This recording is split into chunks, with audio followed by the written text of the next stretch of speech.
Hey everyone, alright,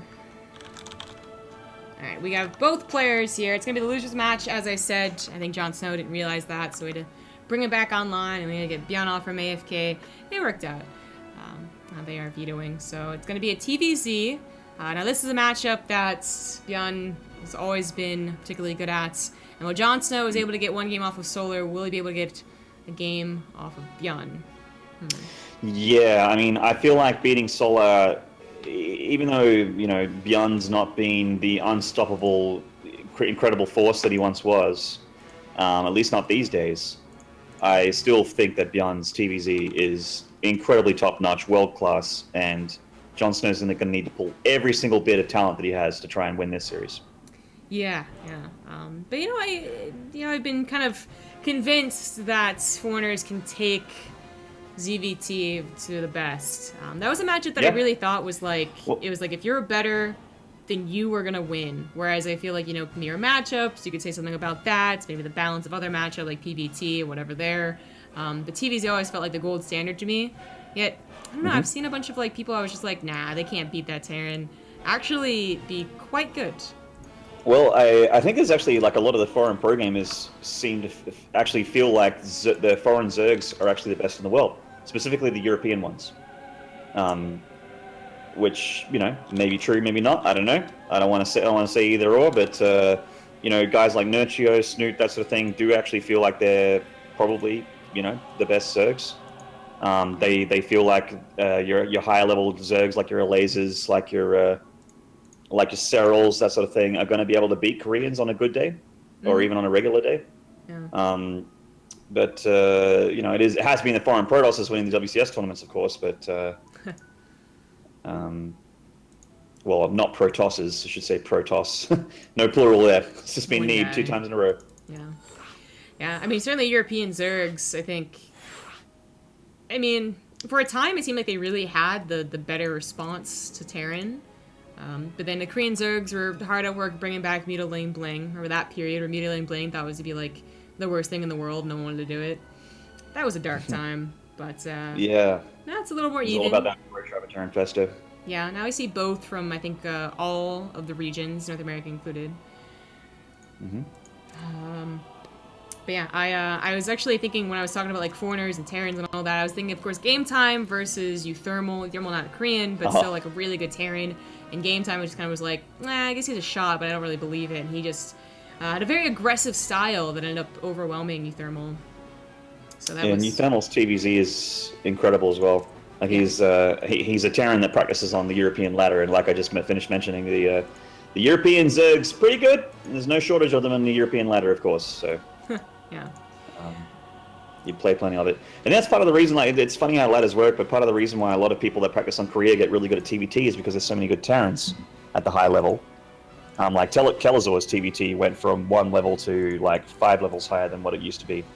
Yeah. And then, guys like Euthermal who are, who is, arguably the best foreign Terran alive right now, his TvT is not incredible because you don't get much TvT practice on the EU ladder. There's not a ton of really, really, really high-level Terrans on the EU ladder. Your Bunnies, your Thorzanes, and all sorts of stuff are just sort of an echo of the past. They're not around anymore, so... Yeah. That's exactly what I was going to mention. We had, I think, one brief shining moment where we did have a lot of foreigner Terrans doing really well. Even the some North American up-and-comers, like Intense, starting to really add into the pool. And then they just got cut down, and it's back to just Korean Terrans. Flooding everywhere, so... Anyways, speaking of Korean Terrans. Yeah, exactly. You can start us off with the intro. Sure. And the top left here is one of my favorite plays of all time. This is ByuN. And the bottom right's the foreigner. It is the blue Zerg, JonSnow.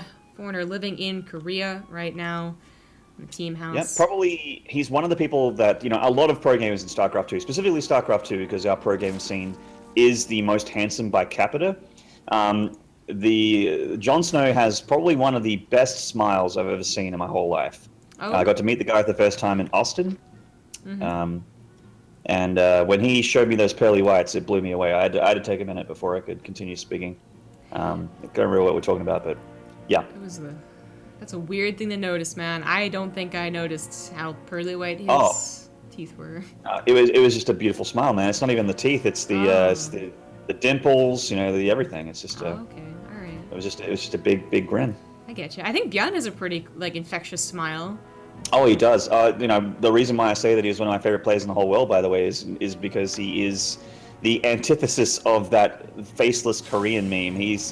This game means so much to him, and he's so passionate, and he's so good that when all those things combine, I'm like, yeah, I'm a fan of that guy. Like, it's hard not to be. Who isn't a fan of ByuN? Seriously, like. I don't know, man. Some people really hate that he 3x Reapers a lot, which notably he's not doing in this game. Yeah, that is true. He did bring back the 3x Reaper, and it is annoying to deal with. But I mean, he's so good that he starts trends, you know, and he's also just incredibly passionate. I got to say again, like, you don't see a guy break down at a booth too often like you'd see ByuN. You know, like, the wins and the losses mean incredibly huge amounts to him. So it's just a really, I respect it deeply out of a pro gamer in any game. So StarCraft 2 is my favorite game, so ByuN's my favorite player. If you're as good as Gumiho, then the booth breaks down on you. No wonder you make the big bucks, CG. Good one, Zombie Grow. Yeah, that one's going to be in the record books for the ages. Yeah. Gumiho is I guess, like, not entirely just bringing him out of nowhere. He is the Terran waiting for one of these guys, two of these guys, I guess, in this group, as the other group did complete about a month ago. So it's been quite a gap in that storyline. But this round of 4 doesn't pay out. I'm pretty sure I think it's top 4 payout. So it's the next round of things. That's where the big bucks are, and you guys can contribute to the big bucks by typing !Matcherino and donating with the code. Donate with your own hard-earned cash if you would like. We're already up to $1,200, which is pretty nice. Yeah, that's folding money right there. That's pretty good. Yeah. I mean, the way that we, like, redesigned the BTSL for this month, which ended up being 2 months with the big gap in the middle, was to basically collect the money from what is usually 4 or 3 weeklies and a monthly and put it all together. So I guess, like, keep that in mind, I suppose. But yeah, that definitely creates a tastier-looking prize pool for some of these guys. And these guys deserve to be paid, so don't be shy. We have a Widowmine follow-up here for ByuN and getting those Hellions after making a bunch of Marines and Widowmines. So this is pretty interesting. Normally you see the Hellions happen immediately, but ByuN decided to make a dropship full of units before getting the Hellion transition. So that's pretty cool. I feel like... Actually... Yeah, go ahead. I was going to say, this Ling actually sees the Starport researching Cloak as well, so interesting Starport placement with ByuN. Oh, yeah. I was going to say, I feel like I've been seeing more of the Terrans go for these drop firsts. So, you know, you get the factory, and if it links all the factory, it just automatically assumes that you're going for Hellions, and suddenly, like, a medevac drop with the Widowmines comes through, and you're a bit surprised, the Zerg player. But... Yeah. There's... Response is roughly the same. Usually Queens can deal with many things, and they do try and deal with this. Yeah, Queen's pretty good, especially at this stage of the game. ByuN going for more of a TVP opening almost at the start here, but he is actually getting damage done. Quite a bit of damage actually now. 6 drones, 7 drones make it, 8 drones. Wow. That's a fantastic start for ByuN, and if this dropship lives, then... And it does. Yeah, I mean, what? He doesn't have stim or anything like that. Like, that was just unupgraded men of Marines. They don't have +1 attack or stim or anything, and they just shredded that drone line. That is super weird, but that is exactly what he was hoping for, I guess. Now he's also going to be following up with a Hellbats push. Like, he went, like you said, it was kind of like a TVP opener with a Widowmine drop type deal, but this is definitely a TvZ opener. But, you know, not just the Marines or not just the Banshee, but, like, everything all into one push. And I don't think JonSnow is quite ready for this many units. No, these Hellbats are going to be very hard for him to deal with. He doesn't have Banelings, and he's trickling in units one at a time here as the Hellbats just mince them up and turn them into barbecue. The Queens are being pretty effective. It doesn't have... I think he has 1 transfusion here, maybe 2 transfusions. Yeah. But those Queens are going down. The Lings are still trickling in 2 at a time, and that's not going to be enough here. He's going to have to pull the drones, it looks like, but I'm really impressed with, you know, he'd had... almost no Lings, really. He waited so long for these Lings to pop out, and they finally are coming here to clean things up. He lost, what, 4 Queens to it as well? But I'm still impressed. Yeah. Like, he very quickly dispatched the Banshee, which I thought was going to be a bigger problem than it was, and he did have a very nice concave of Queens that helped them last way longer than they were supposed to, so making the best out of a bad situation. Yeah, JonSnow continues to play this game, which is surprising after that engagement, to be honest. Like, I saw those units and I thought that, oh man, like, how does he stop this? But as it stands, he's going to be able to get a 4th hatchery up and keep most of his workers alive. In fact, he's sitting pretty with a 50-ish drone count, which is quite nice. As ByuN's not too far behind at all. He's got his economy kicking up into gear as well, as he is about to drop his 3rd CC here. Yeah, a few more drones going down. Looks like some more Banshee harassment. A second one. That drone count is a little low, though. That's, like, a little concerning. It might have been better for JonSnow. I think he was also supply blocked at one point. Might have been better for him to hold off on the 4th base, 300 minerals and a drones instead, then the 3rd base, then the macro hatch, which is he's getting as well. Because, like, 50 really, as you were saying, like, it's actually on par with ByuN, and that's not a good thing, right? Not when you have mules being thrown down, so... Yeah, you want to be about like 10 or 12 up on the Terran. Yeah, that's it was kind of a rough economic point. Of course, it wasn't necessarily that the drone side, although 8 in the main was a big deal. I think it was only like 4 in that Hellbat attack. It was just that he was building so many more units instead of drones. So, I mean, the good news is that the hatchery is going to be alive and like fully, full health, and the creep threat's going to be here, so that when he defends the 4th base, it'll already be done. But yeah, his drone count wasn't too convincing. Only just now at a good point. Coming to 72. Yeah, it's up there now. He's putting a lot of lava into drones, and of course he has to make lings now because he sees that ByuN is going for an attack in the middle here. The rock's slowing down ByuN a little bit. He doesn't want to take a non-blocked path into JonSnow's base. He wants to open up this attack path here and go straight into that 4th hatchery. But this is giving JonSnow time to get the baneling count up and to get the ling count up as well. The queens are also positioning, going to help out a fair bit. But Wintermines do burrow. Oh and the my banelings get rid of both of them. How? That Widow Mine, though. Yeah, like, wow. JonSnow specifically split his lings, so that wasn't going to happen, and it still hit all the lings anyways. That one did as well. That might just be it for the defense. I think so. No more banelings left for JonSnow except for these 2 here. He's trying to desperately morph more, but as it stands, his 4th hatchery is going down, and ByuN has quite a few Marines here. Doesn't have combat shield just yet, but they are still quite high in number. And the Widowmines can even leapfrog forward and help him out here. He's quite deep on the creep and has the ability to stim back to the edge if things get too hairy. Yeah. He kills that 4th base without taking too much damage. And JonSnow, I mean, he was working pretty hard on getting that economy up there, but it's still hurting for him. He's only six workers behind the Terran. He has a 3rd base and is completely walled off. And ByuN's just rallying on 3 bases here to try and end this game by the looks of it. Yeah, I think he can. It's probably smart to pull back. He was on creep. He wasn't quite sure when Baneling 3 was going to kick in, which it does now. But now he has combat shields. Now he has, Marauder, bringing forward the Widow Mines. I just can't believe how well that engagement went for him. Those Widow Mines hit exactly like they're supposed to. When is look at these pre-splits as well. Baneling's rolling in. The Widow Mines not really connecting at all. They get taken out there by JonSnow, but there's still enough Marines to start pressuring on this 3rd hatchery. And JonSnow just not too many banelings left, but he is getting clumped up Marine deflections. And ByuN just pulls back to the edge of creep to where the Widow Mines are and unloads what he has left.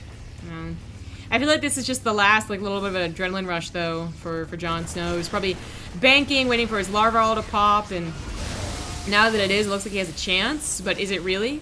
ByuN has a 4th CC on the way. He's got his upgrades on the way. I guess actually so does JonSnow. But he has a 4th CC and just continues rallying forward here, still doubling the army supply.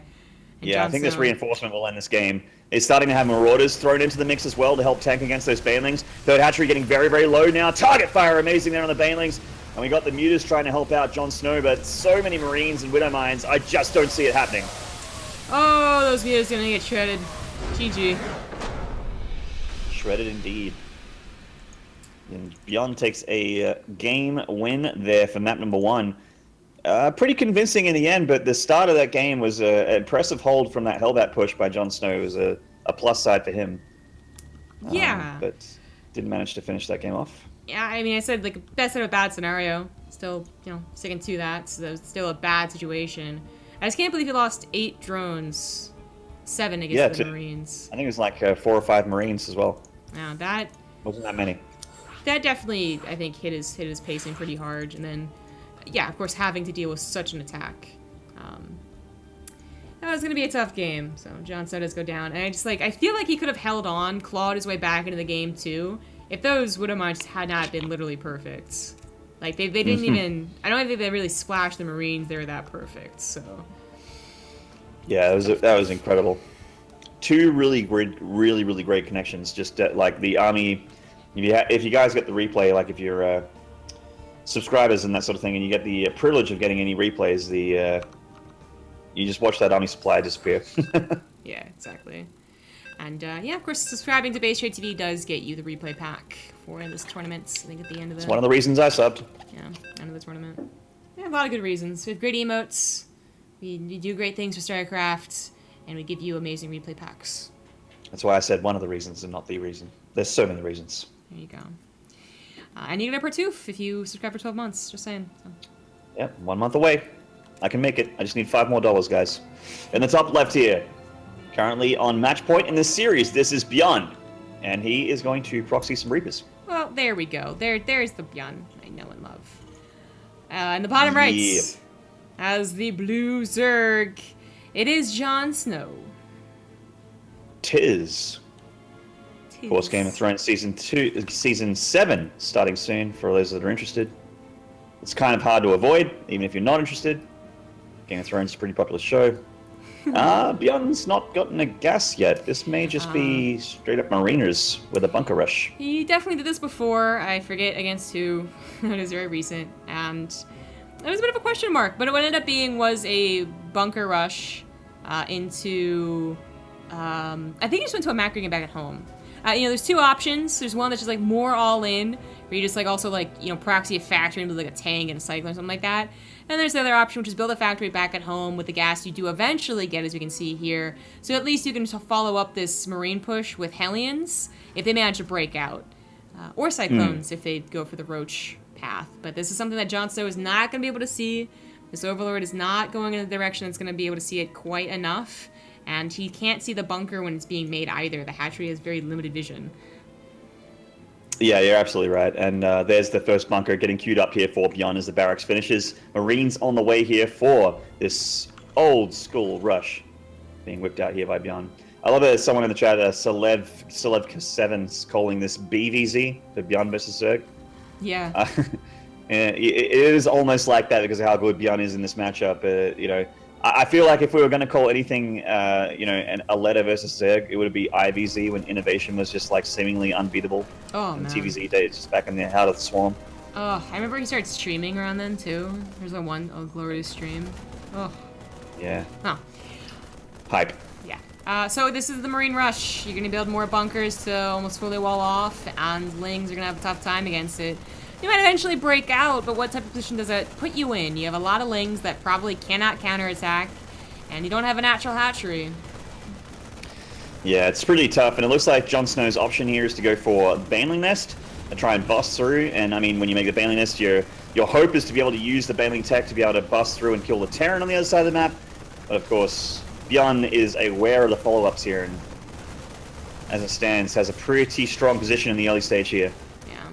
There's that factory that, as he continues to check, can see nothing but Lings. Probably produces Hellions. And if you can get up to 6 Hellions, I think you're, with like a control like ByuN's, I think you're pretty golden against Lings and Banelings. Yeah, pretty much. Hatchery does go down. There goes the natural for JonSnow. Of course, the Broodlings don't do too much here. The bunker wall-up is still large and in charge. And again, JonSnow needs to get units up. He needs to get Banelings up if he wants to be able to bust through this wall. Like, he actually can't leave his natural yet. No.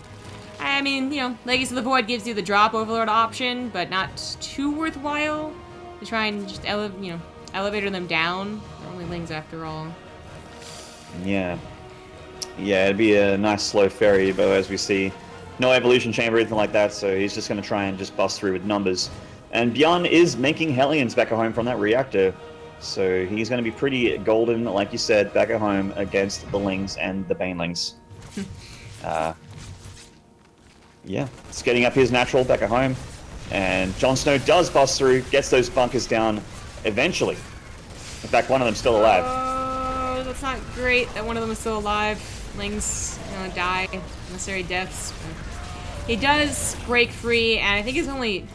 I mean, you start banking enough that you can remake the hatchery. That's not really a problem, but your choices, of course, are more drones or more Lings, and then a potential Baneling bust. And he chooses the drone path after only a handful more Lings.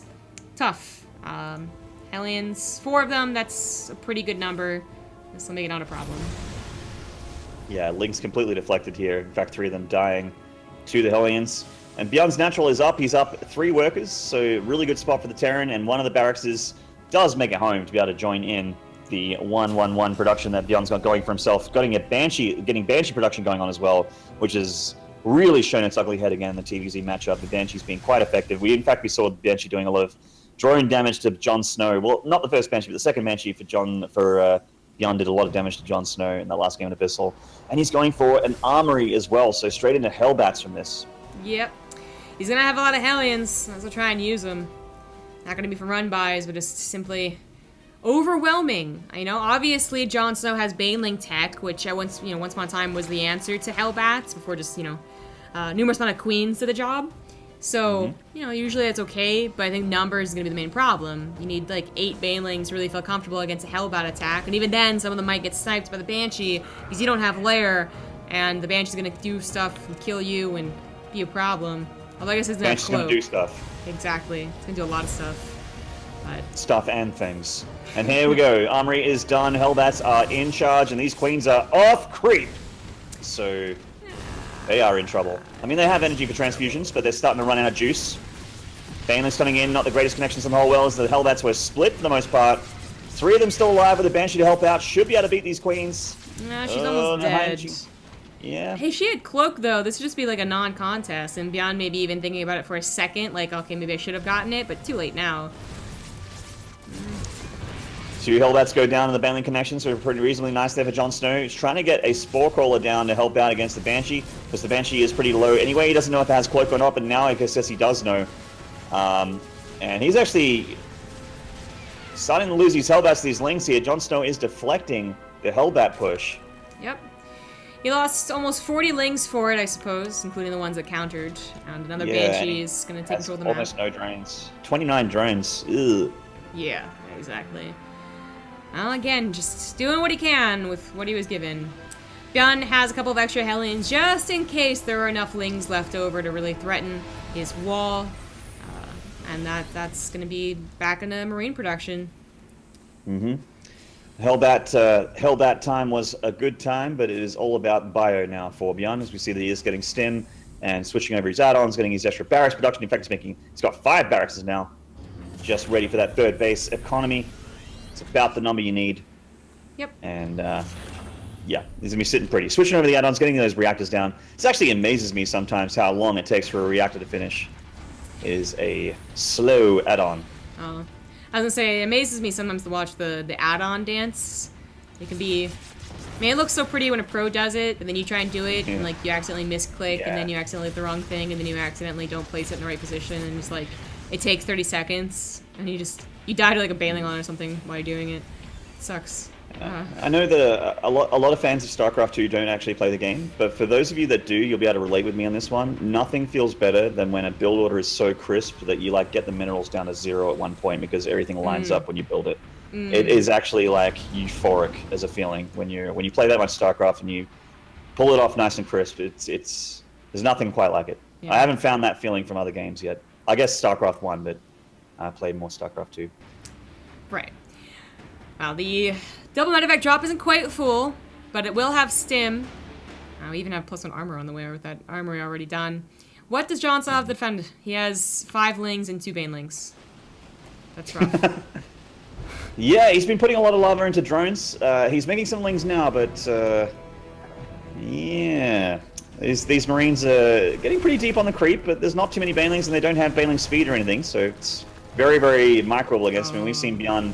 There's a non-stop influx of ByuN highlight reels with his control against Banelings, so, and that's when they do have Baneling speed. So without, ByuN goes lol kek XD. He didn't know, of course, that there weren't 10 other Banelings or 20 other Lings behind all of that, so he just clears up the creep and lets things be until he has the reinforcements. He's gonna still be waiting on combat shields for another 30 seconds, something like that. Might be, again, hesitant to push in fully. His army's looking quite good. And the Widowmines are here as well to help out. Just 2 for starters. More where that came from, though. JonSnow coming in. Still no bailing speed, but it's halfway done. Actually, some decent enough cleanup here for JonSnow to flex ByuN completely. Yeah, that's what should have happened last game. The wouldn't mind even, like, you know, is what it's supposed to do, and it's like dick over the Terran, almost killed a medevac. Way to go, guy. Yep. Way to go, man. That's right. But now he saved enough Marines to certainly still pressure and keep the creep spread down, despite the Queens being on the front lines. I noted this earlier, but just to note it real quick. Hydrolus Den. And it's put down on the natural. So this seems to be a new, still kind of like, I think I saw it the first time for like a month ago, but it's still kind of making its way into general everyday play. The Ling Hydra Baneling, it's a thing. Yeah, the first player I ever saw do this is actually in this group, and that is Solar. But I have been seeing it, been facing it as well, even on my low leagues. It's very, very popular these days. Void of Mind connection's decent enough. Plenty of bio left over, and he's going to start engaging these queens. Oh, JonSnow might not the have enough. Oh god, especially with that happening. And this is going to be the hatchery dead. Yeah. And in the bottom hatchery is actually in a lot of trouble as well. You can do this again, ByuN? No, it's just kill the Hydras. Well, that works too. Yeah, that taps it. Yay, got him. GG. JonSnow loses 2 hatcheries in about 10 seconds and taps out. ByuN getting the 2-0 there. And that's kind of how we expected the series to go, but I've got to say, there were some moments of brilliance there for JonSnow. For you guys that are JonSnow fans, don't get too upset. You know, he's eliminated from the group, which is, you know, it sucks. But no, wait, he's not. He's in the losers. No, that was losers. No, that was losers. Okay, I'm sorry. So he is. It's been a long day. I was up till 5 a.m. in this stupid caster tournament that I was somehow said yes to. But so JonSnow's eliminated, but he had some moments of brilliance there against probably one of the best TvZ players in the whole world, so take heart. Yeah, that's kind of what it comes down to, though. I mean, he was the last-minute replacement. I don't know if he was doing something else, and recently transplanted to Korea, but he is working his way up that Korean ladder. Maybe he'll come back again in like a month, and actually I'll get a game off of the TvZ Master, but the next match is going to be Solar versus Hurricane. And it's going to be the best of 3 to determine who gets out of the group nice and clean and safe. And I'll be back in a few minutes.